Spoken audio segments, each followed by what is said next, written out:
Hello! Long plane na hello, good evening.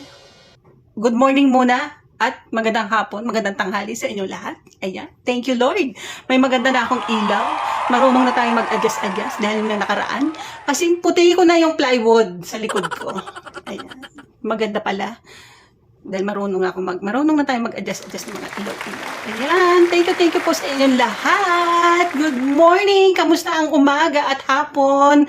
Lalo na ang gabi, nakapananghalian at nakahapunan na ba ang lahat? Masarap ba ang ulam natin? Good morning! Sana nasa maayos lang tayong lahat. Walang problema, walang stress, walang issue sa buhay. Good vibes lang tayo, araw-araw. Huwag na tayo magpapadala sa mga sama ng loob. Dahil yan ang papatay sa atin, yung mga hinagpis na yan. Kaya ako, smile. Ayan, sa mga nakiki-update kay LB Vergara, kawawa naman dahil siya ay humihingi na ngayon ng panibagong abogado dahil ang kanyang attorney ay nagbitiw na. Ayan, bago humapa pa itong kwento na to, please, sa mga hindi pa po nakaka-subscribe, please, ayan, sumakto rin. Like and comment, syempre, subscribe na rin po. Genius TV! Hello! Ayan, pakinggan natin ang hinagpis ni LB Vergara. Bulol. Ang kanyang hinagpis at hinaing dahil siya ngayon ay nakikiusap at humihingi ng attorney kay Jinggoy, Senator Jinggoy Estrada at Senator Tolentino. Ayan, Francis Tolentino. At siya ay natatakot at naaawa at nagpapasalamat dahil ligtas si alias Dodong dahil siya ay natinambangan at pinagbababaril ng isang araw. Hindi pala tinambangan, dinusob, siya ay pinuntahan sa kanyang bahay at nilusob ba tawag doon? Pinagbababaril, buti na lang, may sa pagkapalos si alias Dodong at hindi tinamaan. Buhay na buhay, siya ngayon ay hawak ng mga pulis. Nasa safe house na po siya. Ayan, panoorin natin hinagpis ni LB Vergara. Nag-alala po ako kay Kuya Dodong. Sabi ko baka pati siya nadamay dahil lang sa akin. Sabi ko po bakit po hindi pa tumigil yung amo ko? Kung totoo yung lahat ng mga salaysay ko, dapat umamin na sila para tumigil na sa ganito. Para wala nang mapahamak. Kayo ba'y natatakot? Opo. Dinala po ako dito ng dalawa kong kapatid, yung nag-aalaga sa akin. Iyak pa rin po ako ng iyak. Sabi ko, bakit nag-alis pa tayo doon? Ligtas naman tayo doon. Pero sabi ng mga kapatid ko, sundin na lang natin yung abogado natin kung saan gusto. Sunod na lang po na. Ang hiling ko lang po sana tumigil na yung amo ko. Sana niya yung ginawa sa akin para matayin na parehas. At sana ito, hinihiling ko, sana bigyan din ako ng magbabantay ng security. Magbantay din sa akin, opo.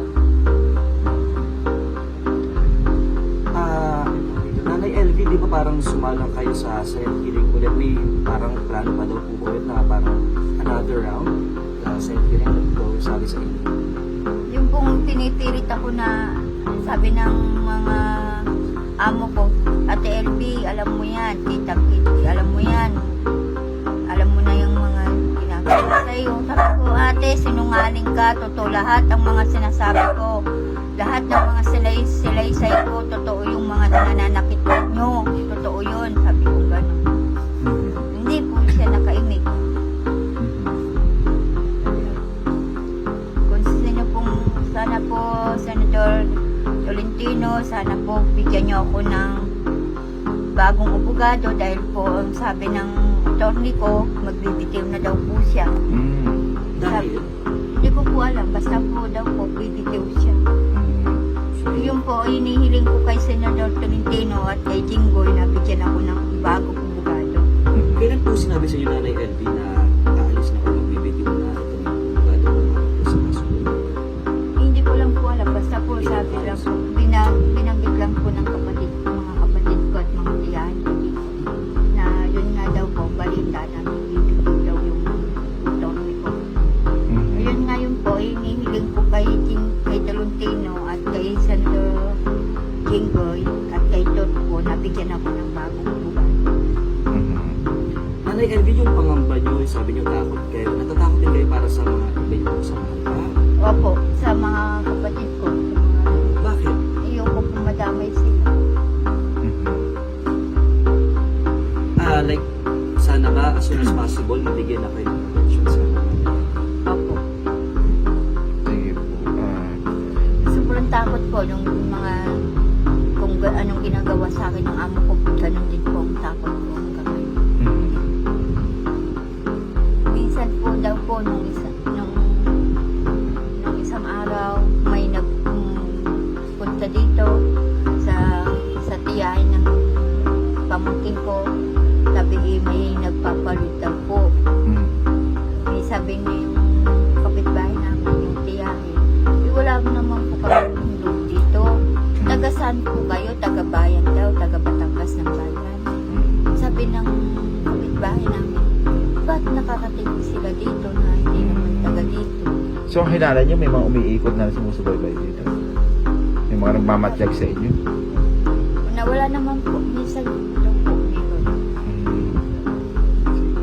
Nay, sorry, last na lang, no? Mensahe nyo kay Dodong na, kasi diba, talagang naninindigan siya na magiging witness siya dahil sa mga pananakit sa inyo. Anong mensahe nyo kay Dodong na subang pasalamatan sa kabila ito nangyari? Sasabi ko, Kuya Dong, salamat at nakaligtas ka sa lahat ng ginawa mo sa akin. Sana mag-iingat ka ulit dyan. Mag-ingat ka sana. Kuya Dong, ingat ka lang dyan.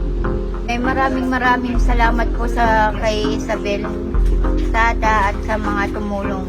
Maraming salamat po. Ayun na nga, nakakaawa naman. Sana nga matulungan siya, no? Kasi, alam mo, pagka ganyang kawalan ka, so hindi mo alam talaga kung paano na. Sana mabigyan ng talagang karapatan si Aling Elvie na mapagtanggol ang kanyang sarili at mabigyan siya ng hustisya. Sana matulungan din siya ng ating mga senador. Senador Jingoy Estrada, Senator Francis Tolentino, Rapi Tulfo, please tulungan po natin si Elvie Vergara kasi nakakaawa talaga. Parang pati kanyang abogado, na-stress na din daw. Kaya nagbitiw na. Nakakaawa naman. So dapat bigyan natin to ng pansin para hindi na pamarisan itong mga ganyang tao na nagmamaltrato ng kapwa natin Pilipino. Diyos ko Lord. Sana mabigyan. Please, nakikiusap po ako sa mga senador na yan. Tulungan po natin siya. Bigyan natin ng hustisya. Ayan, ang kanyang madamdaming salaysay sa mga nakikinig at nanonood. Thank you po sa pagsubaybay. Subaybayan natin, tabayan na natin hanggang sa dulo kung anong mangyayari ito sa kaso ni Elvie Vergara. Thank you po sa inyong lahat. God bless po. Mag-iingat po tayo. Kahit nasa loob lang tayo ng bahay at paglabas natin ng pinto, mag-iingat po tayong lahat. Hindi po natin alam kung safe tayo sa labas. Kasi kahit sa loob tayo ng bahay, hindi rin tayo pala safe. Kaya ingat-ingat po mga kababayan. Maraming salamat po sa inyong lahat. God bless po. Bye!